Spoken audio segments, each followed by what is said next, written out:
नमस्कार साथियों, कैसे आप सभी। उम्मीद है जहाँ भी होंगे, जैसे होंगे, स्वस्थ एंड मस्त होंगे। और मैं आप लोगों को बताना चाहता हूँ कि आज से हम कक्षा 10वीं के कक्षा 10वीं की मैथ स्टार्ट कर दिया हूँ। और 10वीं की मैथ में वो भी हम एनसीईआरटी से पढ़ाने वाले हैं, यानी जो हमारे का जो एनसीईआरटी की बुक है कक्षा 10वीं को, उससे हम पढ़ाने वाले हैं ऑलरेडी आप लोगों को। उसमें भी आज जो हमारा पहला सेशन है, मतलब इसमें जो पहला टॉपिक हमारा बनेगा, एक तरह से त्रिकोणमिति से मैं स्टार्ट करने वाला हूँ। तो त्रिकोणमिति में आज हम त्रिकोणमिति का परिचय कराते हैं आप लोगों को, ठीक है। यानी एक तरह से इंट्रोडक्शन ऑफ ट्रिग्नोमेट्री के बारे में आज हम चर्चा करेंगे। तो पहला लेक्चर हमारा इसी पे बनेगा। अब फिर उसके बाद हम एक्सरसाइज पे जाएंगे। भाषण है पे। अब देखिए यहाँ पे क्या करते हैं, हम त्रिकोणमिति के बारे में पहले जानते हैं, यानी इंट्रोडक्शन ऑफ ट्रिग्नोमेट्री। त्रिकोणमिति, इससे पहले त्रिकोणमिति के बारे में बात करते हैं। त्रिकोणमिति का मतलब होता है सिंपल सा बात भाई, कि जैसे त्रि धन कोण धन मिति, यानी जैसे हम इसको तोड़ेंगे, यानी अलग अलग शब्दों में काउंट करेंगे, संधि विच्छेद करेंगे यहाँ पे। तो त्रि माने तीन होता है, कोण माने कोण, और मिति माने माप होता है। यानी तीन कोणों के माप की बात करते हैं। मतलब कि जब ऐसा टॉपिक मतलब जिसके अंदर हम तीन कोणों के माप की बात करते हैं, वो हमारे ट्रिग्नोमेट्री के अंतर्गत आती है, रखी जाती है। यानी इसमें क्या होता है, अब त्रिकोणमिति जो तीन कोणों की बात आ गई यहाँ पे। तीन कोण हमारे होते किसमें है, जैसा कि मैं पिछले टॉपिक में आप लोग को ऑलरेडी बता चुका हूँ। जो हमारे तीन कोण होते हैं त्रिकोण, वो हमारा ऑलरेडी त्रिभुज के अंतर्गत आते हैं। त्रिभुज में हम तीन कोणों का अध्ययन करते हैं। तो हम जानते हैं, आप लोगों को पहले मैंने बताया था, त्रिभुज में तीन कोण व तीन भुजाएं होती हैं, ठीक है। तो त्रिभुज को दो तरह से बांटा गया। पहला भुजाओं के आधार पर, दूसरा हमारा कोणों के आधार पर। ये सारी बातें हो गई हैं। और भुजाओं के आधार पर क्या होता है कि तीन तरह के होते हैं, कोणों के आधार पर भी तीन तरह के होते हैं। भुजाओं के आधार पर मैंने आप लोगों को बताया था भाई कि समबाहु होते हैं, समद्विबाहु और विषमबाहु होते हैं, ठीक है। और कोणों के आधार पर होते हैं हमारे न्यून कोणिक, समकोणिक और अधिक कोणिक होते हैं। तो हम जो त्रिकोणमिति का अध्ययन करते हैं वो किस त्रिभुज के अंतर्गत करते हैं, तो उसमें सिंपल सी बात मैं आप लोग को बताना चाहता हूं। जो हमारा न्यून कोणिक होता है, समकोणिक और अधिक कोणिक त्रिभुज होता है, इसमें जो समकोणिक त्रिभुज होता है उसी के अंतर्गत हम ट्रिग्नोमेट्री का अध्ययन करते हैं। किसके अंतर्गत? समकोणिक त्रिभुज के अंतर्गत अध्ययन करते हैं। तो समकोण के बारे में मैंने आप लोगों को पहले ही ऑलरेडी बता चुका हूं मैं, कि भाई ऐसा त्रिभुज जिसका एक कोण समकोण होता है। क्या होता है? ऐसा त्रिभुज जिसका एक कोण समकोण होता है, अर्थात 90 अंश के बराबर होता है, उसे हम क्या बोलते हैं? समकोणिक त्रिभुज बोलते हैं। क्या बोलते हैं? समकोणिक त्रिभुज बोलते हैं। जैसे मैं कोई पी क्यू आर त्रिभुज ले लेता हूं, ठीक है। तो ये हमारा एक प्रकार का समकोणिक त्रिभुज होता है। और त्रिभुज के बारे में और ढेर सारी बातें मैंने सब कुछ आप लोग को बता दिया हूं। भाई त्रिभुज कोई भी हमारी एक तरह से बंद आकृति है। कोई भी हमारी बंद आकृति होती है तो उसके अंतर कोणों का योग कितना होता है? n-2 इंटू 180 अंश होता है। तो यहाँ से n-2 अगर हम निकालेंगे यहाँ पे, तो n-2 इंटू कितना निकालेंगे भाई? 180 अंश निकालेंगे यहाँ पे। तो n जहां हमारी भुजाओं की संख्या होती है, तो त्रिभुज में कितनी भुजाएं होती है? तीन होती है। तो यहाँ पे 3-2 कर लेंगे और गुणे कितना कर लेंगे? 180 अंश कर लेंगे। ध्यान देना यहाँ पे। अब यहाँ पे क्या हो जाएगा भाई कि 3 में से 2 गया, हमारा 1 बच गया। 1 का 180 में मल्टीप्लाई करेंगे, क्या हो जाएगा? हमारा 180 ही यहाँ पे बनकर के सामने आएगा। बातें समझ गए? यानी कह सकते हैं भाई कि त्रिभुज के तीनों कोणों का योग हमेशा कितना होता है? 180 अंश होता है, ठीक है। अब त्रिभुज के तीनों कोणों का एक योग 180 अंश के बराबर होता है, जिसमें से ऑलरेडी हमारा एक कोण 90 अंश यानी समकोण के बराबर हो गया। तो जो शेष हमारे जो दो कोण बनते हैं वो क्या होंगे? वो ऑलरेडी हमारे क्या हो जाएंगे? 90 के योग के बराबर होंगे। बात इसमें नहीं? एक तरह से कहते हैं भाई हमारा 180 अंश होता है, यानी त्रिभुज के तीनों अंतर कोणों का योग हमेशा 180 अंश के बराबर होता है। तो एक कोण ऑलरेडी यहाँ पे 90 अंश हो गया, ठीक है। जाहिर सी बात, जो जो शेष दो हमारे कोण होंगे उनका योग 90 अंश के बराबर होगा। यानी यह कोण और यह कोण हमारा क्या होगा? ऑलरेडी 90 अंश से कम होगा, यानी छोटा होगा। बात इसमें नहीं?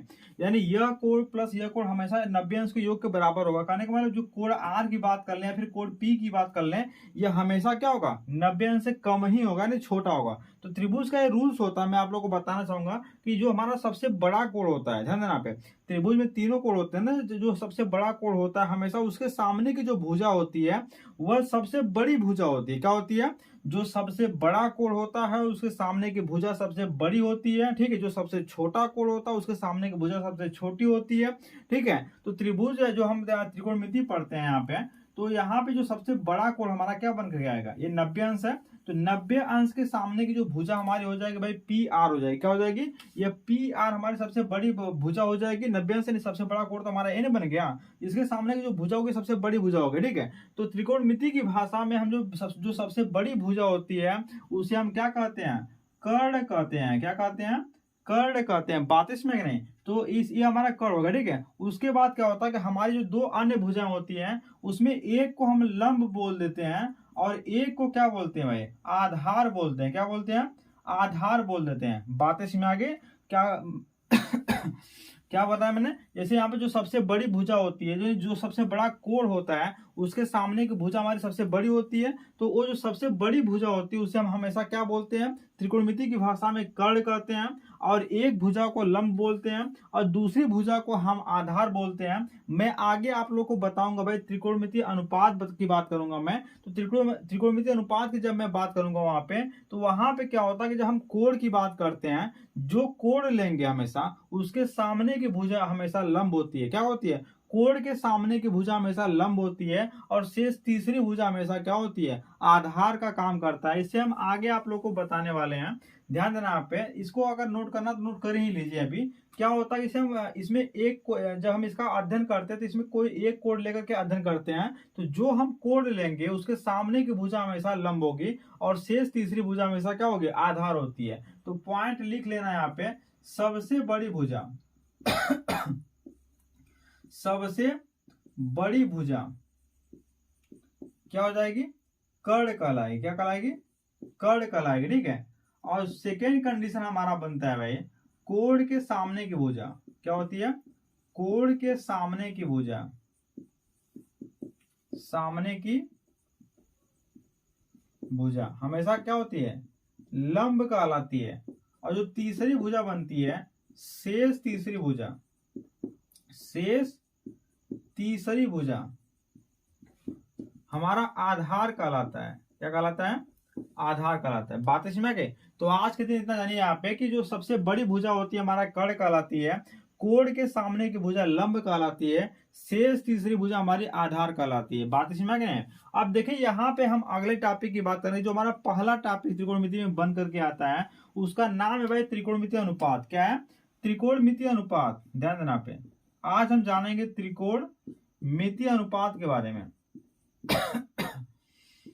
त्रिकोणमिति अनुपात के बारे में जानते हैं, ठीक है।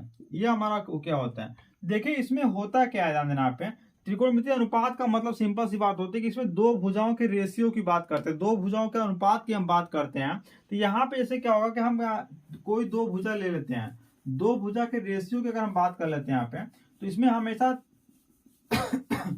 दो दो कंडीशन बनते हैं। जैसे मैं एक बार कर्ण ले लूं, क्या ले लूं, एक बार कर्ण ले लूं, ठीक है, कर्ण ले लेता हूं और बाई लंब ले लेता हूं और आधार ले लेता हूं, ठीक है।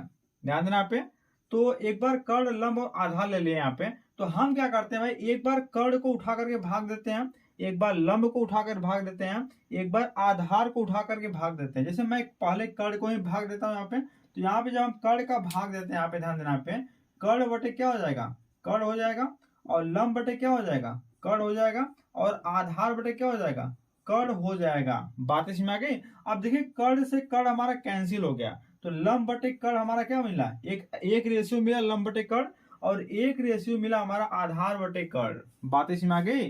क्या मिला, एक रेशियो हमारा लंब बटे कर्ण मिला और एक रेशियो हमारा आधार बटे कर्ण मिल गया। बात समझ में, ये हमारा पहला त्रिकोणमिति हमारा हो गया। ये हमारा क्या होता है, ये दूसरा त्रिकोणमिति अनुपात हो गया, ठीक है। तो मैंने पहले कंडीशन में कर्ण को लेकर के भाग दिया, सेकेंड कंडीशन में हम लंब को लेकर के भाग देते हैं, थर्ड कंडीशन में हम आधार को लेकर के भाग देते हैं, ठीक है। यानी हमारा क्या हो जाएगा यहाँ पे, ये पहला कंडीशन हो गया। अब सेकेंड कंडीशन मानते हैं हमारा कर्ण हो गया और हम लंब ले लेते हैं यहाँ पे और आधार की बात कर लेते हैं, ठीक है। अब इसमें क्या करते हैं भाई हम, कि हम एक बार लंब लंब का भाग देते हैं, ठीक है। तो लंब का भाग देते हैं यहाँ पे, और यहाँ पे भी हमारा लंब हो जाएगा, और यहाँ पे क्या करते हैं, लंब का भाग देते हैं, ठीक है। अब लंब का भाग देंगे यहाँ पे, तो लंब से लंब हमारा कैंसिल हो गया, लेकिन यहाँ पे एक त्रिकोणमिति अनुपात हमको मिल करके आ रहा है, क्या, कर्ण बटे लंब, और एक हमारा क्या, आधार बटे लंब बन करके आ रहा है, ठीक है। तो ये हमारा त्रिकोणमिति थर्ड बन करके आ रहा है, और ये हमारा क्या आ रहा है, फोर्थ, यानी त्रिकोणमिति अनुपात तीसरा नंबर और चौथे नंबर के आ गया। बात समझ में।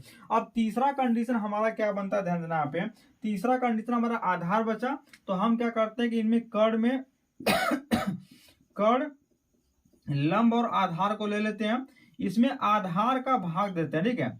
आधार का क्या करते हैं, भाग जब देते हैं यहाँ पे देखेंगे, तो भाई कर्ण बटे आधार एक रेशियो मिल गया, लंब बटे आधार एक रेशियो मिला, और आधार से आधार हमारा कैंसिल हो गया, यानी इकाई बन गया, ठीक है।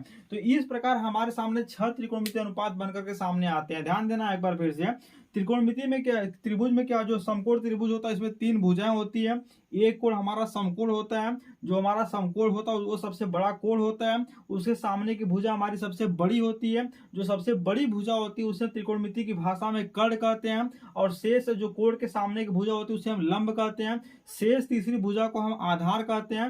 यानी सबसे बड़ी भुजा हमारी कर्ण, लंब और आधार, 3 भुजाएं हमारी बनकर सामने आती हैं। इन तीनों भुजाओं के बीच में एक रेशियो निकल के सामने आता है, ठीक है। यानी 6 प्रकार के रेशियो बनते हैं इन तीनों भुजाओं के बीच में। 6 रेशियो बनकर के सामने आते हैं। उन 6 रेशियो का अलग अलग नाम है, ठीक है। उनके बारे में हम आज चर्चा करने वाले हैं। तो यहाँ पे कैसे कंडीशन बनते हैं, ध्यान देना पे। हमारे पास 3 भुजाएं होती हैं, कर्ण होता है, लंब और आधार होता है। तो कर्ण और लंब आधार में क्या करते हैं हम, क्रमशः कर्ण, लंब और आधार का क्या करते हैं, भाग देते हैं। तो यहाँ पे 6 त्रिकोणमिति 6 रेशियो बनकर के आते हैं। इन्हीं 6 रेशियो का अलग अलग नाम है, जिसे हम साइन बोलते हैं, कास बोलते हैं, टैन बोलते हैं, काट बोलते हैं, सेक और कोसेक बोलते हैं। क्या बोलते हैं, ये जो 6 रेशियो बनकर के सामने आते हैं यहाँ पे, इनका हम अलग अलग नाम देते हैं। क्या देते हैं, पहले का नाम साइन देते हैं, दूसरे का नाम कास देते हैं, तीसरे का नाम टैन देते हैं, फिर कोसेक देते हैं, सेक देते हैं, ठीक है, कॉट देते हैं, ठीक है। ऐसे हमारे क्या होते हैं, 6 त्रिकोणमिति अनुपात बनकर सामने आ जाता है, ठीक है। तो हमारा साइन हो गया, कास हो गया, टैन हो गया, काट हो गया, सेक हो गया, कोसेक हो गया, ठीक है। तो यही सब त्रिकोणमिति के अनुपात का नाम है, ठीक है। अब देखिए इसमें क्या मैं बताने जा रहा हूं आप लोगों को। जो पहला त्रिकोणमिति बनकर के आया है हमारा,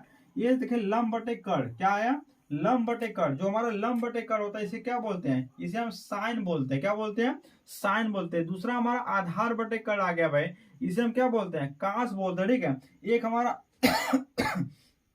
यहाँ पे देखेंगे तो हमारा इकाई बन गया है कर्ण बटे लंब, हमारा बनकर के सामने आ गया, ठीक है। लंब बटे कर्ण बनकर के आया, और कर्ण बटे लंब हम क्या बोलते हैं, इसको कोसेक बोलते हैं। क्या बोलते हैं, कोसेक बोलते हैं, ठीक है। और एक हमारा आधार बटे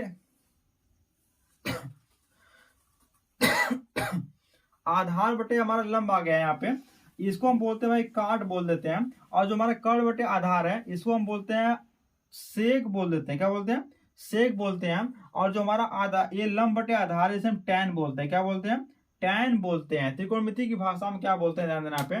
पहला जो हमारा साइन होता है, लंब बटे कर्ण को साइन बोलते हैं, आधार बटे कर्ण को कास बोलते हैं। ये हमारा कर्ण बटे लंब हमारा कोसेक है, ठीक है। और हमारा आधार बटे लंब हमारा जो है ये हमारा काट है एक तरह से, और कर्ण बटे हमारा आधार एक तरह से सेक है, और ये जो हमारा लंब बटे आधार इसे टैन बोलते हैं। बात इसमें आ गए। तो किस प्रकार से 6 त्रिकोणमिति अनुपात बनकर के आपके सामने आ गए हैं, उसे आप लोग समझ में, उम्मीद है आप लोग को समझ में आ गया होगा, ठीक है। इसका सिंपल सा कॉन्सेप्ट एक बार फिर से आप लोग समझ लीजिए। 3 भुजाएं होती हैं, जो तीनों का अलग अलग नाम है भाई।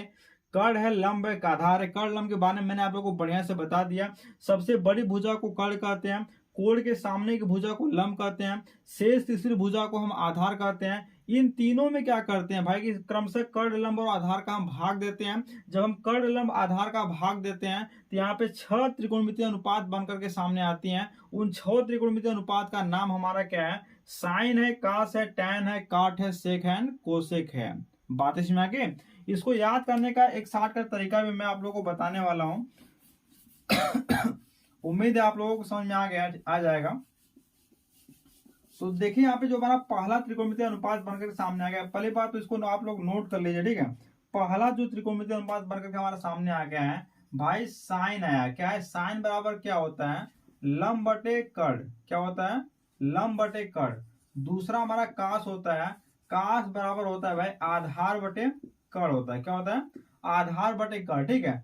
उसके बाद क्या होता है कि टैन होता है। क्या होता है, टैन बराबर होता है हमारा, टैन बराबर होता है लंब बटे आधार, लंब बटे आधार होता है, ठीक है। अब ध्यान देना आप पे, ये हमारे 3 मुख्य त्रिकोणमिति अनुपात होता है। क्या होते हैं, 3 मुख्य त्रिकोणमिति अनुपात होते हैं। और 3 क्या होते हैं, इसके उल्टा होते हैं। क्या होते हैं, इसके अपोजिट होते हैं, ठीक है। यानी साइन का उल्टा क्या होता है भाई, कोसेक होता है। क्या होता है, कोसेक होता है, ठीक है। तो कोसेक बराबर आपका होता है भाई कर्ण बटे लंब। क्या होता है, कर्ण बटे लंब बनकर आता है। अब कास का उल्टा आपका सेक होता है। सेक बराबर क्या होता है, कर्ण बटे आधार होता है। क्या होता है, कर्ण बटे आधार। और टैन का उल्टा आपका काट होता है, यानी आधार बटे लंब हो जाता है। क्या होता है, आधार बटे लंब हो जाता है। बात इसमें आ गई। तो उम्मीद है आप लोगों को समझ में आ गया, ठीक है। इसको एक और भाषा में समझ सकते हैं, लाल बटे कक्का या फिर कक्का बटे लाल की बात करते हैं। जैसे जो मुख्य त्रिकोणमितीय अनुपात होते हैं उनके लिए हमारा क्या होता है, लाल बटे कक्का। क्या होता है, जो मुख्य त्रिकोणमितीय अनुपात होते हैं इनके लिए हम लेते हैं भाई लाल बटे कक्का ले लेते हैं। क्या लेते हैं, लाल बटे कक्का ले लेते हैं, ठीक है। और जो हमारा लाल बटे कक्का ले लेते हैं, ठीक है। जो हमारा मुख्य त्रिकोणमितीय अनुपात इनके लिए हमें लाल बटे कक्का लेते हैं, और इनके लिए क्या करते हैं, साइड वाले के लिए कक्का बटे लाल लेते हैं। क्या कहते हैं, कक्का बटे लाल ले लेते हैं, ठीक है। यानी ये अपोजिट होते हैं, कक्का बटे हमारा क्या होता है, लाल होता है। अब देखिए लाल बटे कक्का का मतलब समझ लेते हैं। यहाँ पे पहला जो त्रिकोणमितीय अनुपात होता है भाई लाल बटे कक्का, ल से लंब क से कड़, ल से लंब क से कड़, ठीक है। इसे क्या बोलते हैं लंब बटे कड़ को क्या बोलते हैं, साइन बोलते हैं, ठीक है। आधार बटे कड़, आधार बटे कड़ को क्या बोलते हैं भाई, काश बोलते हैं। क्या बोलते हैं, काश बोलते हैं। लंब बटे आधार को क्या बोलते हैं, ये टैन बोलते हैं। ये हमारे तीन मुख्य त्रिकोणमितीय अनुपात होते हैं, लाल बटे कक्का होता है, ठीक है। जो हमारे अपोजिट होते हैं उनके लिए कक्का बटे लाल का यूज करते हैं, कक्का क से कड़ ल से लंब, ठीक है। ये हमारा होता है भाई कोशिक होता है। क्या होता है, कोशिक होता है। और कड़ बटे जो हमारा आधार होता है, ठीक है, ये हमारा सेक होता है। क्या होता है, सेक होता है। और आधार बटे लंब हमारा क्या होता है, ये काट होता है। इस प्रकार हमारे 6 त्रिकोणमितीय अनुपात होते हैं। उम्मीद है आप लोगों को समझ में आ गया होगा, ठीक है। और मैंने जब आप लोगों को बेसिक चीजें बता रहा था, थ्योरी जब पढ़ा रहा था, तो वहां पे एक रूल्स मैंने आप लोगों को बताया था भाई, पाइथागोरस का प्रमेय, ठीक है। तो जो समकोण त्रिभुज होता है उसी के लिए पाइथागोरस प्रमेय हम लागू कराते हैं। क्या करते हैं, समकोण त्रिभुज के लिए पाइथागोरस रूल्स अप्लाई करते हैं। तो पाइथागोरस रूल्स में मैंने आप लोगों को ऑलरेडी बताया था क्या होता है। पाइथागोरस में क्या होता है, जो हमारी समकोण त्रिभुज के लिए अप्लाई होता है, पहली बात तो आप लोग जानते ही होंगे, जो हमारा सबसे बड़ी भुजा होती है भाई, उस पाइथागोरस में के रूल के अनुसार कि जो सबसे बड़ी भुजा होती है, अगर हम उसका वर्ग कर देते हैं तो जो भी वैल्यू हमको मिलती है वह हमेशा बराबर होता है क्या, शेष अन्य छोटी भुजाओं के वर्गों के योग के, ठीक है।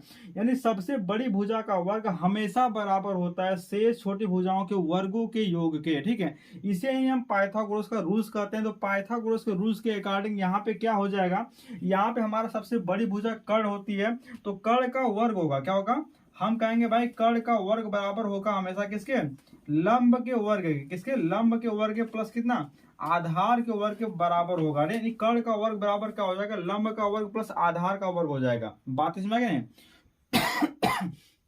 तो ये चीज हमारे यहाँ से बन करके सामने आती है भाई, कर्ण का वर्ग बराबर लंब का वर्ग प्लस आधार का वर्ग, ठीक है। तो इस प्रकार उम्मीद है आप लोगों को समझ में आ गया होगा त्रिकोणमितीय अनुपात के बारे में। और इस पर सवालें बनती हैं, सवालें क्या बनती हैं, ठीक है।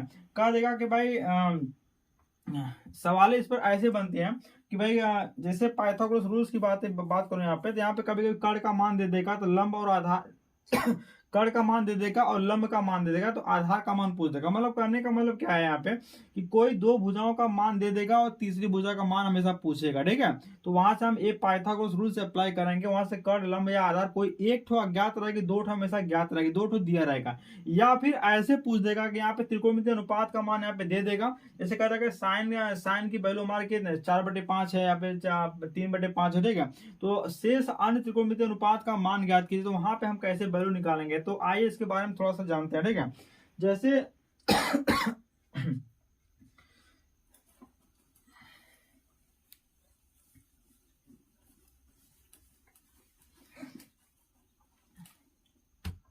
जैसे यहां पे हम कह देते हैं भाई कि